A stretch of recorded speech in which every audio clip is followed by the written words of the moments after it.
Media তাদেরকে আমার সালাম আসসালামু আলাইকুম। আচ্ছা, উপজেলা পরিষদের চেয়ারম্যান বিশাল একটা এরিয়া নিয়ে চেয়ারম্যান নির্বাচিত হয়।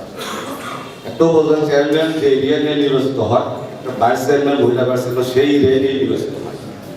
তো দেখা গেছে উপজেলা চেয়ারম্যানের আমি আমার অভিজ্ঞতা থেকে বলতেছি, উপজেলা চেয়ারম্যানের উপজেলা কার্যকরী খুবই সামান্য। উনি সমন্বয় কিংবা উন্নয়ন মিটিংয়ের সভাপতি, বাকি ওনার কোনো কাজ নেই। প্রকল্প গ্রহণ করা, উপজেলা বিভিন্ন পজিটিভ বাস্তবায়ন করা, উপজেলা চেয়ারম্যানের এখানে কোনো হাত নেই। এখানে খুবই একটা দুর্বল উপজেলা চেয়ারম্যান। যা উপজেলা চেয়ারম্যান সমন্বয় কমিটির সভাপতি, এইটুকুই ওনার সম্মান, বাকি ওনার কার্যক্রম নেই। নির্বাহী ক্ষমতাটা নির্বাহী অফিসারের কাছে, থানার ক্ষমতা থানার নির্বাহী ক্ষমতা আছে।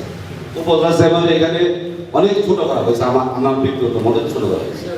পাশাপাশি উপজেলা যে ভাইস চেয়ারম্যানগুলো আছে, উপজেলা চেয়ারম্যান যে এরিয়া নিয়ে নির্বাচিত হয়, ভাইস চেয়ারম্যান ওই এরিয়া নিয়ে নির্বাচিত হয়, তো তাদের উপজেলা সমন্বয় মিটিংয়ের সদস্য পদে রাখা হয়। তাই আমি আপনাদের কাছে অনুরোধ করবো এই কমিটিটা বিবেচনা করার জন্য, কারণ প্রায় 2-3 লাখ ভোটারের মাধ্যমে তারা নির্বাচিত হয়ে উপজেলা তাদের কোনো বলতে টিভি নেই, তাদের বসার কোনো জায়গা নেই, তাদের সাইডে কোনো ব্যবস্থা নেই, এবং এই সমন্বয় মিটিংয়ে তার সদস্য পর্যন্ত না। এইটা আপনারা অবশ্যই বিবেচনা করবেন, কারণ আমরা যারা জনপ্রতিনিধি হই, জনগণের সেবা করার জন্য জনপ্রতিনিধি হই, কিন্তু আমাদের দেখা গেছে নির্বাহী ক্ষমতার কাছে আমরা জীব হয়ে যাই।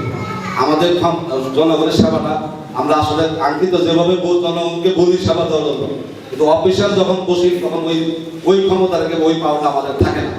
এইটা ভাইস চেয়ারম্যান এবং উপজেলা চেয়ারম্যানের ক্ষমতা নেই। আপনাদের অভিজ্ঞতা আমাদের চেয়ে অনেক বেশি, এই বিষয়টা একটু নজর রাখবেন। ধন্যবাদ সবাই।